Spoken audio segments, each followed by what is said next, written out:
નમસ્કાર મંતવ્ય ન્યૂઝમાં આપનું સ્વાગત છે। ઇન્ડિયા એટ 9 સાથે હું છું હિનલ। કોલકાતામાં આર્ચિકર મેડિકલ કોલેજ હોસ્પિટલમાં ડોક્ટર પર દુષ્કર્મ બાદ હત્યાના પડઘા સમગ્ર દેશમાં પડ્યા છે। ઠેર ઠેર આંદોલન અને વિરોધ પ્રદર્શન કરીને પીડિતા માટે ન્યાયની માંગ કરવામાં આવી રહી છે। ત્યારે આજે પશ્ચિમ બંગાળમાં કોંગ્રેસના નેતા અધીર રંજન ચૌધરી મેદાને ઉતર્યા છે। સહિત કોંગ્રેસના કાર્યકરો વિરોધ પ્રદર્શનમાં પણ જોડાયા હતા અને પીડિતા માટે ન્યાયની માંગ કરી હતી। આ સાથે જ ન્યાયની માંગ સાથે મોટી સંખ્યામાં મહિલાઓ પણ વિરોધ પ્રદર્શનમાં મેદાને ઉતરી હતી।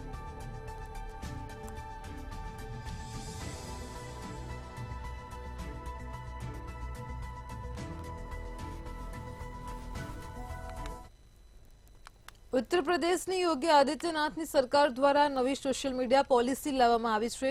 યોગી સરકારે ટ્વિટર, ફેસબુક, ઇન્સ્ટાગ્રામ અને યુટ્યુબ જેવા સોશિયલ મીડિયા પ્લેટફોર્મ પર શેર થતા વિડીયો, તસવીરો તેમજ તમામ પ્રકારની સામગ્રીને રેગ્યુલેટ કરવા માટેની સોશિયલ મીડિયા પોલિસીને મંજૂરી આપી છે, જેમાં એક આકરી જોગવાઈ કરવામાં આવી છે। આ પ્લેટફોર્મ પર જો કોઈ યુઝર દેશ વિરોધી સહિતની વાંધાજનક કન્ટેન્ટ શેર કરે છે તો તેની સામે આકરા પગલાં લેવાશે।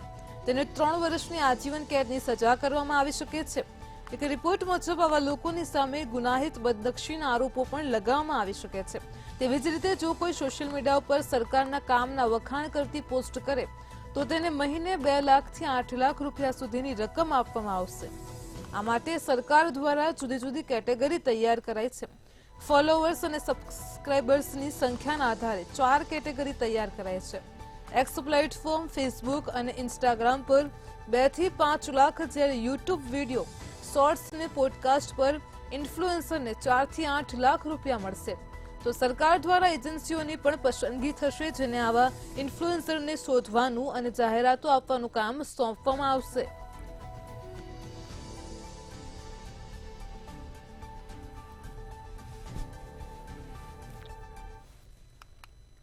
मंदे हिमाचल प्रदेशना बीजेपी सांसद ने अभिनेत्री कंगना रनौत बीजेपी अध्यक्ष जेपी नड्डा ने मळवा पहोंच्या हता। दिल्ली में नड्डाना घरे लगभग अर्धो कलाक रोकाया बाद कंगना बहार निकળી ગયા હતા। ખેડૂતોના આંદોલન પરના નિવેદન બાદ કંગનાની બીજેપીના મોટા નેતા સાથે આ પહેલી મુલાકાત હતી।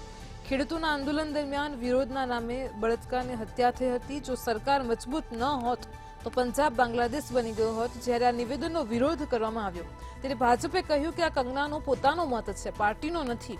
આ પહેલા કોંગ્રેસ પ્રવક્તા સુપ્રિયા શ્રીનેતે કંગનાનો એક વિડીયો શેર કર્યો હતો, જેમાં કંગના કહી રહી હતી કે દેશમાં જાતિગત વસ્તી ગણતરી બિલકુલ થવી જોઈએ નહીં। જ્યારે કંગનાના આ પ્રકારના નિવેદન પાછળ કોંગ્રેસે ભાજપના વિચારો હોવાનું જણાવી ભાજપ જાતિગત વસ્તી ગણતરીનો વિરોધ કરી રહી હોવાનું કહ્યું હતું।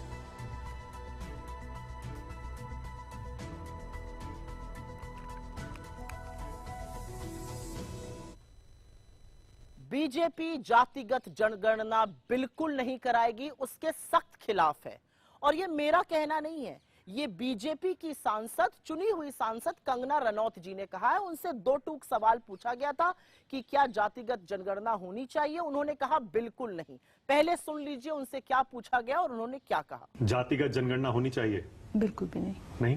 तो देखा आपने कैसे बीजेपी की सांसद ने बीजेपी का इस मुद्दे पर स्टैंड क्लियर कर दिया है। अभी तक बीजेपी बचने की कोशिश करती थी, आनाकानी करती थी, इधर उधर इनको उनको दोषारोपण करती थी। अब पूरी तरह से साफ है कि जातिगत जनगणना बीजेपी नहीं कराना चाहती है। उनका मानना है कि बिल्कुल नहीं होनी चाहिए, क्योंकि ये बयान जो है ये किसी ऐरे गहरे नत्थु खेरे का नहीं है। ये बयान बीजेपी की एक चुनी हुई सांसद का है और उन सांसद का है जिन्होंने अभी 24 घंटे से भी कम में बीजेपी के अध्यक्ष से मुलाकात की। आपको याद होगा कि इन्होंने किसानों को बलात्कारी और हत्यारा कह दिया था। हरियाणा चुनाव सर पे है, इनको तलब किया गया था। ये जेपी नड्डा से अभी अभी मिलकर आ रही हैं और उसके बाद ये कह रही हैं कि जातिगत जनगणना बिल्कुल नहीं होनी चाहिए। तो इसको अब बीजेपी का अधिकृत स्टैंड क्यों ना माना जाए। असलियत तो यह है कि बीजेपी ने शोषितों, वंचितों, आदिवासियों, दलितों, पिछड़ों के खिलाफ हमेशा साजिश करी है। वो रिजर्वेशन के भी खिलाफ है, वो संविधान को भी बदलना चाहते थे और ये बात उन्होंने लोकसभा के चुनावों में बार बार कही। अब सवाल ये है और पहला सवाल है कि क्या जातिगत जनगणना की मुखालिफत बीजेपी का अधिकृत स्टैंड है, क्या बीजेपी उसके खिलाफ है, क्योंकि आपकी सांसद कह रही है बिल्कुल नहीं होनी चाहिए। दूसरा सवाल, आप कब तक दलितों का, आदिवासियों का, पिछड़ों का हक मारते रहिएगा और तीसरी बड़ी बात यह है कि आप कितनी भी कोशिश कर लीजिए, जातिगत जनगणना नहीं कराने की, जातिगत जनगणना तो होके रहेगी। आप नहीं कराइएगा, कोई बात नहीं, अगला प्रधानमंत्री कराएगा। જેડીયુના પૂર્વ એમએલસી મનોરમા દેવી અને તેમના પુત્ર રોકી યાદવને જાનથી મારી નાખવાની ધમકી આપતો પત્ર મળ્યો હતો। 26 ઓગસ્ટના રોજ સ્પીડ પોસ્ટ દ્વારા બે ધમકીભર્યા પત્રો એપી કોલોની સ્થિત તેમના ઘરે પહોંચ્યા હતા। આ પત્રો પટના જીપીઓ તરફથી મોકલવામાં આવ્યા હતા અને સરનામામાં રાજેન્દ્રનગરના રહેવાસી સુશીલ કુમારનું નામ લખવામાં આવ્યું હતું। જો કે આ એડ્રેસ ફેક હોવાનું માનવામાં આવે છે। આ મામલામાં 28 ઓગસ્ટે રામપુર પોલીસ સ્ટેશનમાં અજાણ્યા વ્યક્તિ વિરુદ્ધ ફરિયાદ દાખલ કરવામાં આવી છે અને પોલીસ આ મામલે તપાસ કરી રહી છે।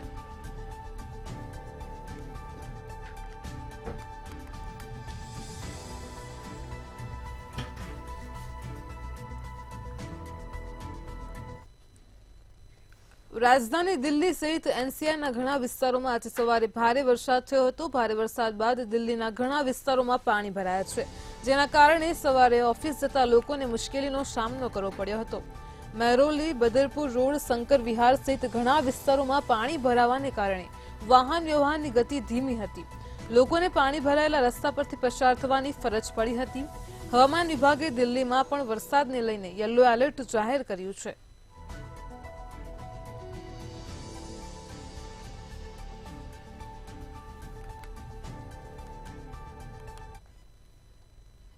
ઉત્તર પ્રદેશમાં ભારે વરસાદ ચાલુ છે। રાજ્યના અનેક જિલ્લાઓમાં છેલ્લા એક સપ્તાહથી અવારનવાર વરસાદ પડી રહ્યો છે, પરંતુ આ વરસાદને કારણે હવે ઘણી જગ્યાએ સમસ્યા સર્જાઈ રહી છે। રાજ્યની તમામ નદીઓના જળસ્તરમાં વધારો થયો છે। વારાણસીમાં ગંગા નદી ખતરાના નિશાનને વટાવી ગઈ છે। નોઈડા અને ગાઝિયાબાદ સહિત રાજ્યના ઘણા ભાગોમાં ભારે વરસાદ પડી રહ્યો છે। નોઈડા, ગાઝિયાબાદ, બાગપત, શામલી, મુઝફ્ફરનગર અને સરહાનપુરમાં વરસાદને કારણે ઘણા વિસ્તારોમાં પાણી ભરાઈ ગયા છે, જેના કારણે લોકોને અવરજવરમાં ભારે મુશ્કેલીનો સામનો કરવો પડી રહ્યો છે।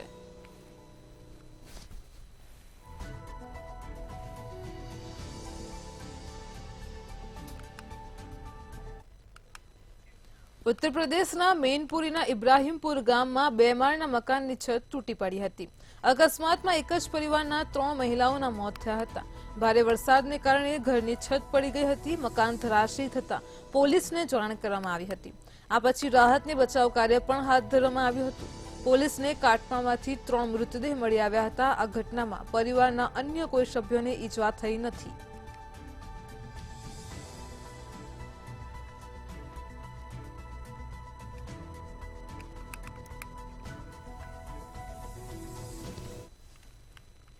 હવામાન વિભાગે ગુજરાત, હિમાચલ પ્રદેશ, પશ્ચિમ રાજસ્થાન, કેરળ, ઓડિશા, ઉત્તર પ્રદેશ, બિહાર, મહારાષ્ટ્ર, ઝારખંડ અને જમ્મુ કાશ્મીર સહિત 14 રાજ્યોમાં ભારે વરસાદની આગાહી કરી છે।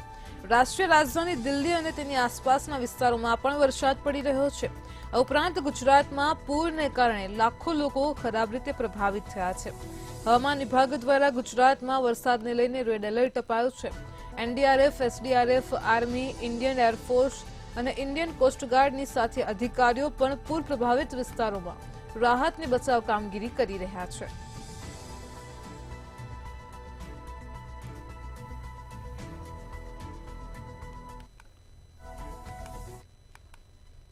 કેન્દ્ર સરકાર દ્વારા યુપીએસસી ઉમેદવારો માટે મહત્વનો નિર્ણય લેવામાં આવ્યો છે। પહેલીવાર યુપીએસસીની પરીક્ષા માટે વન ટાઈમ રજિસ્ટ્રેશન પોર્ટલ પર રજિસ્ટ્રેશન વખત તથા પરીક્ષા અને ભરતીના જુદા જુદા તબક્કાઓ દરમિયાન ઉમેદવારોની ઓળખ કરવા માટે સ્વૈચ્છિક આધારના પુરાવા આધારે વેરિફિકેશન કરવાની મંજૂરી આપી દેવાનો નિર્ણય લીધો છે।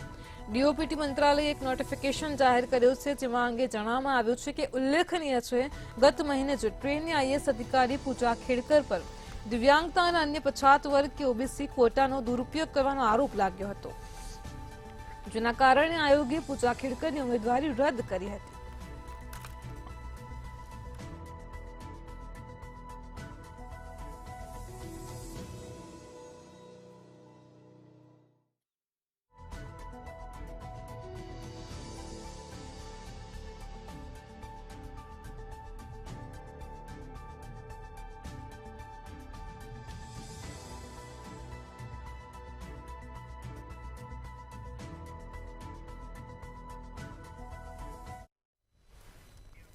વાયુ પ્રદૂષણ દિલ્હીવાસીઓના જીવન માટે ઘાતક સાબિત થઈ રહ્યું છે.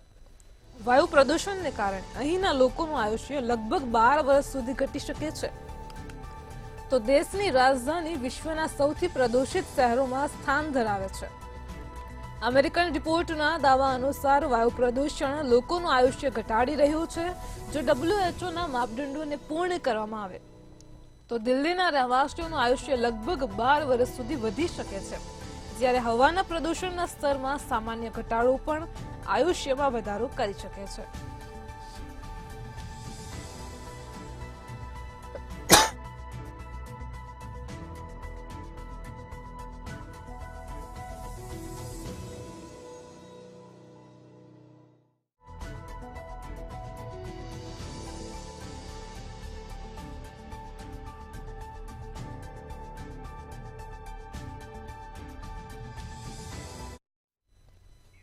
ઉત્તર પ્રદેશના સુલતાનપુરમાં ધોળાધાડે લૂંટની ઘટના બની હતી, જેમાં મેજરગંજમાં એક જ્વેલરીની દુકાનમાંથી કરોડો રૂપિયાની જ્વેલરી અને રોકડની લૂંટ કરી હતી.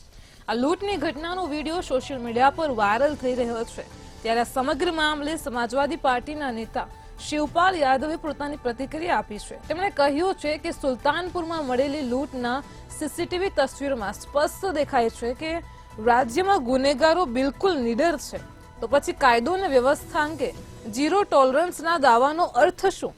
શું સરકારે માત્ર ગુનેગારો માટે જ બિઝનેસ કરવાની સરળતાની નીતિ અમલમાં મૂકી છે? તે મોટો સવાલ ઉભો થઈ રહ્યો છે.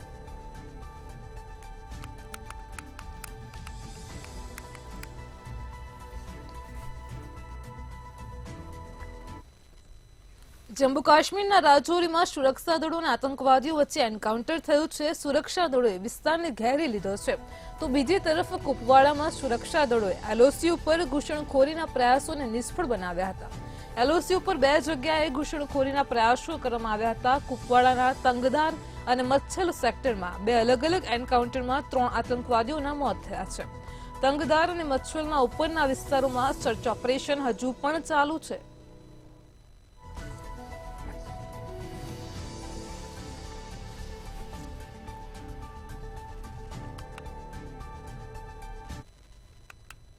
પાસપોર્ટને લઈને નવી અપડેટ સામે આવી છે. નવા પાસપોર્ટ બનાવવા માટે આગામી 5 દિવસ કોઈ અપોઇન્ટમેન્ટ નહીં મળે. 29 ઓગસ્ટ એટલે કે આજે રાતના 8 વાગ્યાથી 2 સપ્ટેમ્બરની સવાર સુધી સમગ્ર દેશમાં પાસપોર્ટ વિભાગનું પોર્ટલ બંધ રહેશે. અગાઉથી નક્કી એપોઇન્ટમેન્ટ પણ તેના પછીના કોઈ સમયે રીશેડ્યુલ થશે. મહત્વનું છે કે પાસપોર્ટ વિભાગે આપેલી માહિતી મુજબ ટેકનિકલ કારણોસર 5 દિવસ માટે આ પોર્ટલ કામ નહીં કરી શકે, જેના લીધે પાસપોર્ટ સેવા કેન્દ્ર, ક્ષેત્રીય પાસપોર્ટ કાર્યાલય, અરજદારોના પોલીસ વેરિફિકેશન અને વિદેશ મંત્રાલયના કામકાજને પણ અસર થશે. પાસપોર્ટ વિભાગે ઘણા સમય પહેલા જ પાસપોર્ટ માટે ઓનલાઈન એપોઇન્ટમેન્ટ લેનારા અરજદારોને આ માહિતી મોકલી હતી, જેના કારણે દિલ્હી સહિત દેશભરમાં અરજદારોએ હેરાનગતિનો સામનો કરવો પડી શકે છે.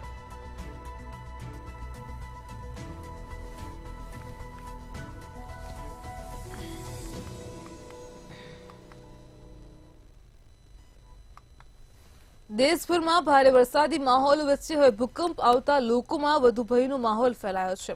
અફઘાનિસ્તાનથી શરૂ થયેલા ભૂકંપના આંચકા છેક દિલ્હી એનસીઆરથી લઈને જમ્મુ કાશ્મીર તથા પાકિસ્તાન સુધી હચમચી ગયા હતા. નેશનલ સેન્ટર ફોર સિસ્મોલોજીના જણાવ્યા અનુસાર ભૂકંપનું કેન્દ્ર અફઘાનિસ્તાનમાં પૃથ્વીના પેટાળમાં 255 કિલોમીટરની ઊંડાઈએ હતું. ભૂકંપની તીવ્રતા 5.7 મપાઈ હતી. આ ભૂકંપ સવારે લગભગ 11 વાગ્યે આવ્યો હતો. જોકે અત્યાર સુધી કોઈ જાનહાનિના અહેવાલ સામે નથી આવ્યા, પરંતુ ભૂકંપનો આંચકો આવતા લોકો ડરના માર્યા ઘર ઓફિસોની બહાર દોડી આવ્યા હતા. ઉલ્લેખનીય છે કે જમ્મુ કાશ્મીરમાં અગાઉ પણ 3 વખત ભૂકંપના આંચકા આવી ચૂક્યા છે. હાલ દિલ્હી, જમ્મુ કાશ્મીર, ગુજરાતમાં પણ મેઘો તાંડવ મચાવી રહ્યો છે અને તેવામાં ભૂકંપની નવી આફતથી લોકોમાં ભયનો માહોલ ફેલાયો છે.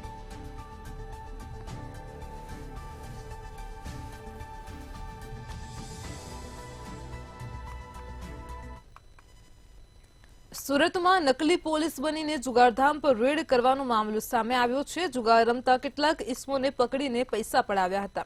તો જુગારના કેસ નહીં કરવા માટે 1.73 લાખ રૂપિયા પડાવ્યા હતા. રૂપિયા પડાવી લીધા બાદ 5 ઇસમો ફરાર થઈ ગયા હતા. પોલીસે સીસીટીવી તપાસી નકલી પોલીસ સામે ગુનો નોંધીને શોધખોળ હાથ ધરી હતી. વરાછા પોલીસે અગાઉ પણ 4 આરોપીઓની ધરપકડ કરી હતી અને ત્યારે વધુ એક આરોપીની ધરપકડ કરાઈ છે.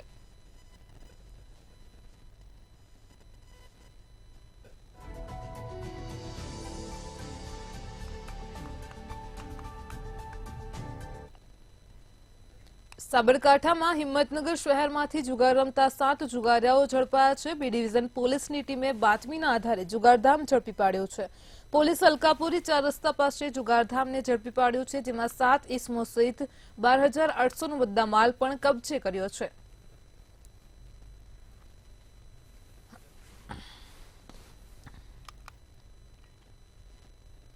સાબરકાંઠાના ઈડરમાં વધુ એક ગોડાઉનમાંથી સરકારી શંકાસ્પદ અનાજનો જથ્થો સીઝ કરાયો છે. જિલ્લા પુરવઠા અધિકારીઓએ રેડ દરમિયાન ચોખા, ઘઉં અને ચણાનો જથ્થો સીઝ કર્યો છે. તાજેતરમાં જ ગંભીરપુરા તેમજ બડોલીમાંથી લાખોનો સરકારી શંકાસ્પદ મુદ્દામાલ જથ્થો સીઝ કરાયો હતો. ઈડરમાં ગરીબોમાં મોંમાં જતો કોળિયો છીનવનારા કાળા બજારિયાઓ સામે કાર્યવાહી ક્યારે, તે મોટો સવાલ ઉભો થઈ રહ્યો છે.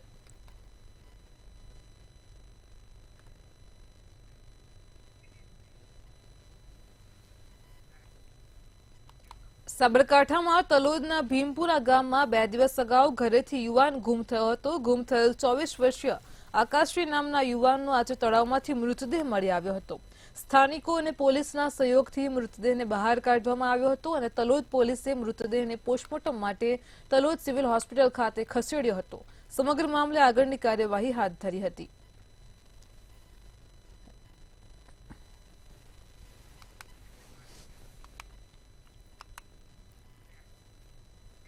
સમગ્ર દેશ ડિજિટલ યુગ તરફ આગળ વધી રહ્યો છે, ત્યારે ભાવનગરની કરદેજ કન્યા શાળા રાજ્યની સૌપ્રથમ 100% આત્મનિર્ભર ડિજિટલ શાળા બની છે. શાળામાં ઇંગ્લિશ ભાષાના શિક્ષક રોહિત ચૌહાણે એક નવી શરૂઆત કરી હતી. ત્યારબાદ ઓનલાઈન શિક્ષણનો પ્રારંભ થયો. શાળામાં બાયોમેટ્રિક ફેસ ડિટેક્શનથી વિદ્યાર્થીઓની હાજરી પૂરવામાં આવી રહી છે અને ત્યારે હાજરી પુરાય ત્યારે તેમના વાલીઓને પણ જાણ થતી હોય છે. તેમજ વિદ્યાર્થીઓને 30 ટેબ્લેટ દ્વારા શાળામાં ડિજિટલ શિક્ષણ અપાઈ રહ્યું છે.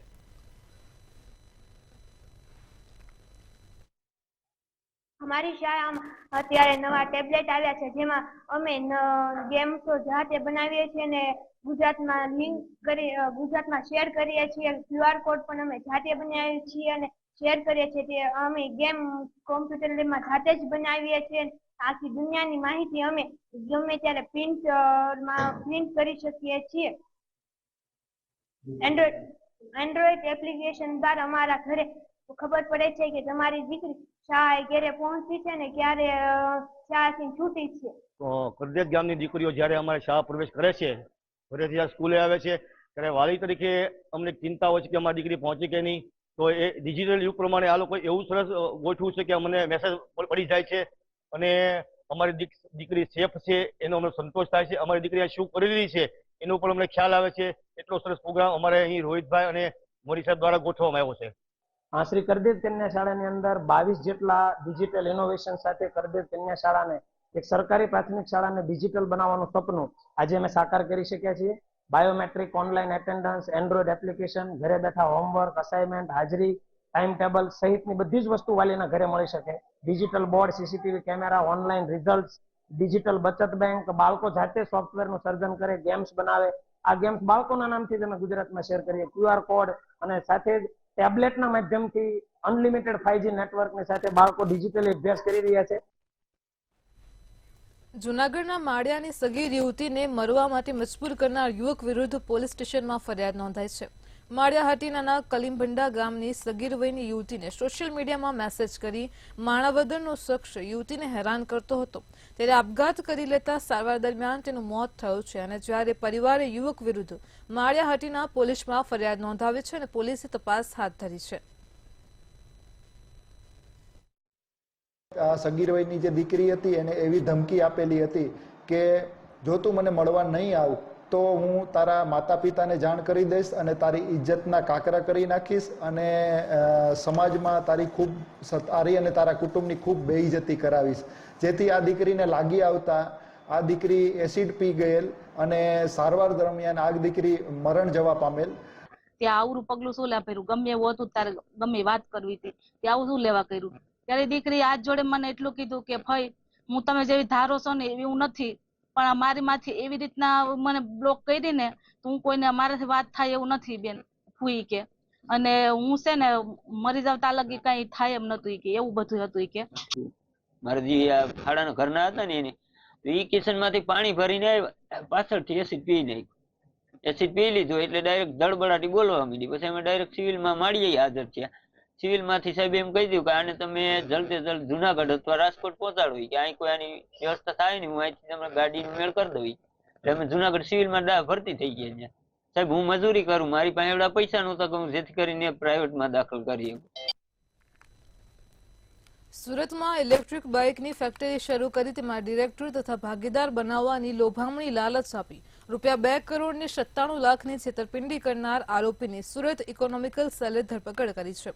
હરિયાણા ગુડગાંવની ઇકોનોમિક્સ લેબલ પ્રાઇવેટ લિમિટેડ કંપનીના ડિરેક્ટરોએ સુરતમાં રહેતા નિવૃત્ત આઈટી અધિકારીને સચિનના વાંસ ખાતે ઈવી પ્લાન્ટના નામે ₹2 કરોડ 97 લાખનો ચૂનો ચોપડ્યો હતો. ફરિયાદી નિવૃત્ત આઈટી અધિકારીના પુત્રને કંપનીમાં માત્ર કાગળ ઉપર ડિરેક્ટર બનાવીને બાદમાં પ્લાન્ટ બંધ કરી આરોપીઓ ફરાર થઈ ગયા હતા. આ ગુનામાં પોલીસે ઈવી કંપનીના ચેરમેનના પુત્ર અને ડિરેક્ટરની ધરપકડ કરી કાર્યવાહી હાથ ધરી છે.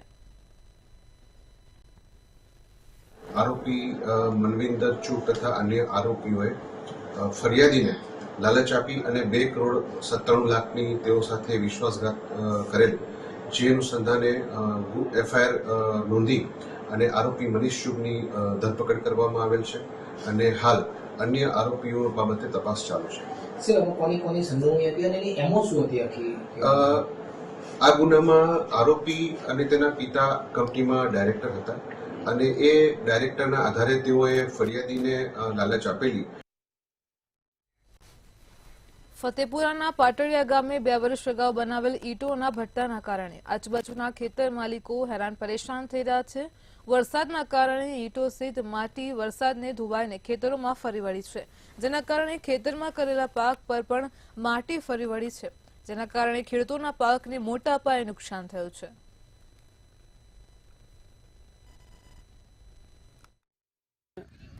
આ ભઠ્ઠો બનાવ્યો અને ઈંટોના ભઠ્ઠાથી ખેતરોમાં નુકસાન થાય, અને ખેતરોમાં નુકસાન થાય તો બધું પાણી આ બાજુ ફરી વળે અને ચોમાસા પૂરતી જ આ ખેતી થાય છે, અને ઉપરથી પથરા અને માટી બધું આવી અને ખેતી બધી દાટી મારી. અને ગઈ સાલ 2 વર્ષથી ભઠ્ઠો બનાવ્યો હોય એમાં ગઈ સાલ ઓછું નુકસાન હતું, પણ આ સાલ વધારે નુકસાન, કારણ કે ઢગલા થઈ ગયા, એમાં એક જગ્યાએ પાણી ફરી વળ્યું, એમાં આ ખેતરોમાં બધું નુકસાન થઈ ગયું છે. 2 વર્ષથી આ ભઠ્ઠો બનાવ્યો ત્યાંથી અમારે પાકમાં નુકસાન થશે. આગલા વર્ષે તો એટલો બધો નહોતો થયો, પણ આ વર્ષે નુકસાન અમારે વધારે ગયું છે. ઠેક લોણાવાડેથી દરું લાવીને અમે અહીંયા સૂક્યો છે ને આ દોવાણથી અમારે બધું દંટાઈ ગયું છે અંદર. ચોમાસા સિવાય અમારી બીજી ખેતી વધારે થતી નથી ને પાણી બી અમારા પાસે શિયાળા ઉનાળા મળી શકતું નથી. અમારે આ ભઠ્ઠો 2 વર્ષથી બન્યો છે, ત્યારથી અમારે ખેતરોમાં પાણીનો નિકાલ આ તો આગળથી અલગ, એના પછી આ ભઠ્ઠાથી માટી નાખી હોય અને પાણીનો નિકાલ અમારે ખેતરોમાં પડ્યો, એટલે અમારો પાક અમે કરતા તો એમાં અમારા પાકમાં માટી પડે છે અને રસ્તાનું ધોવાણ થઈ ગયું છે, અમારે નીકળવાનો રસ્તો બી નથી. અમારે રાજકોટથી વધુ એક હત્યાનો બનાવ સામે આવ્યો છે. સમાચાર સામે આવી રહ્યા છે રાજકોટમાં વધુ એક હત્યાનો બનાવ બન્યો છે. જે વિગતો સામે આવી રહી છે, રાજકોટથી આરએમસી ક્વાર્ટર્સમાં જ રહેતા પુત્રે માતાની હત્યા કરી નાખી છે. તો યુનિવર્સિટી રોડ પર ભગતસિંહ ગાર્ડન નજીકની ઘટના પ્રકાશમાં આવી રહી છે. પુત્રે માતાની હત્યા કરી છે. યુવાન પુત્રે દુપટ્ટાથી ગળે ટૂંપો આપીને માતાની હત્યા કરી છે. પોલીસ સમક્ષ હાજર થઈને પોતે માતાની હત્યા કર્યાની અંગે પણ આ પુત્રે જાણ કરી છે. તો રાજકોટમાં વધુ એક હત્યાનો બનાવ સામે આવ્યો છે. રાજકોટમાં પુત્રએ જ તેની માતાની હત્યા કરી નાખી છે અને ત્યારબાદ પોલીસ સમક્ષ પણ તેને આ અંગે જાણ કરી છે. તો આરએમસી ક્વાર્ટર્સની ઘટના પ્રકાશમાં આવી છે. યુનિવર્સિટી રોડ પર ભગતસિંહ ગાર્ડન નજીક આ ઘટના બની હતી. યુવાન પુત્રે દુપટ્ટાથી જ ગળે ટૂંપો આપીને પોતાની માતાની હત્યા કરી નાખી છે. પુત્રએ કયા કારણોસર માતાની હત્યા કરી તે અંગે હજુ જાણવા નથી મળ્યું. પોલીસ સમક્ષ પુત્ર હાજર થઈને આ અંગે તેને સ્પષ્ટતા પણ કરી છે. માતા માનસિક બીમાર હોવાથી કંટાળી અને આ પુત્રે હત્યા કરી હોવાની વિગતો સામે આવી છે. તો યુવાન પુત્રએ પોલીસ સમક્ષ કબૂલાત પણ કરી છે. હત્યા કરીને પુત્રે માતા સાથે સેલ્ફી પણ સ્ટેટસમાં અપલોડ કરી હતી. તો રાજકોટથી ચોંકાવનારો હત્યાનો મામલો પ્રકાશમાં આવી રહ્યો છે.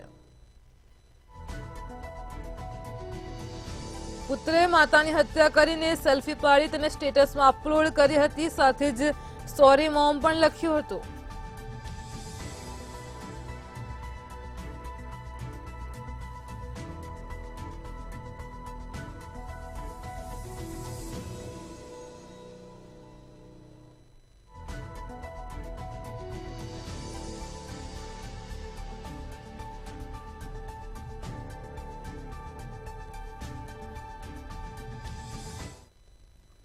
બનાસકાંઠામાં ધાનેરાનું પાલિકા તંત્ર દબાણ દૂર કરવા માટે પહોંચ્યું હતું. સમાચાર સામે આવી રહ્યા છે. બનાસકાંઠાથી આજરોજ ધાનેરા પાલિકા તંત્ર દબાણ દૂર કરવા પહોંચ્યું હતું.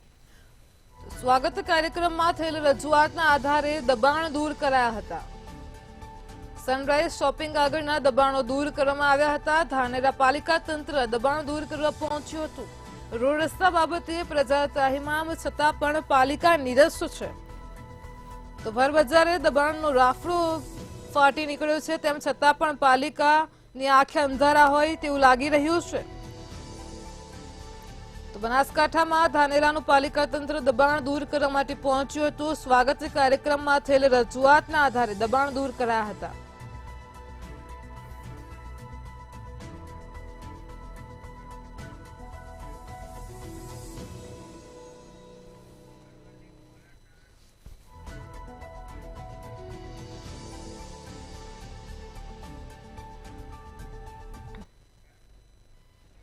અરવલ્લીના મોડાસામાં મામલતદાર કચેરીમાં એસીબીની સફળ રેડને લઈને મામલો સામે આવી રહ્યો છે. એસીબી દ્વારા કાર્યવાહી હાથ ધરાઈ હતી. મોડાસાની મામલતદાર કચેરીમાં એસીબીની સફળ રેડને લઈને સમાચાર છે. સર્કલ ઓફિસર જયરાજસિંહ વાઘેલા 15,000ની લાંચ લેતા ઝડપાયા છે. તો સર્કલ ઓફિસર સાથે નિવૃત્ત તલાટી મહેશ ભાટિયા પણ ઝડપાઈ ગયા છે. તો અરવલ્લીથી વધુ 2 લાંચી અધિકારીઓ ઝડપાયા છે. જમીનમાં નોંધ પાડવા માટે લાંચ માંગી હતી. મોડાસા એસીબી વિભાગે બંને અધિકારીઓને રંગે હાથ ઝડપી લીધા છે.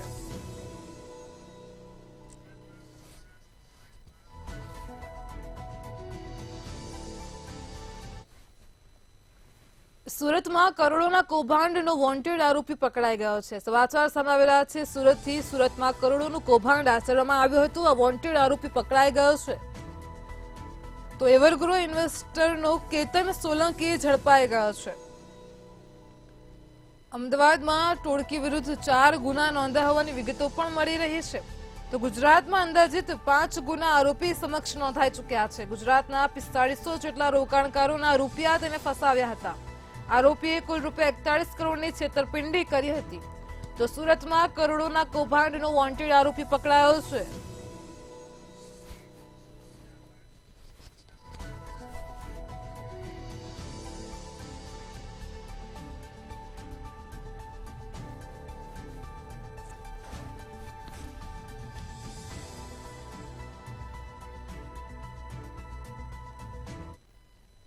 સાબરકાંઠામાંથી અજાણ્યા ઈસમનો મૃતદેહ મળી આવતા સમગ્ર પંથકમાં ચકચાર મચી જવા પામી છે.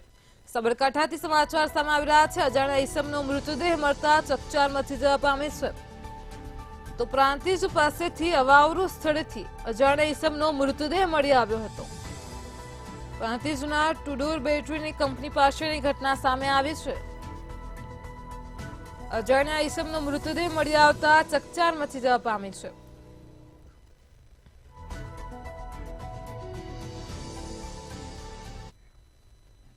इंडिया@9 में हाल आटलू ज. पुणे पરની અપડેટ મેળવતા રહો માત્ર મંતવ્ય ન્યૂઝ પર. નમસ્કાર.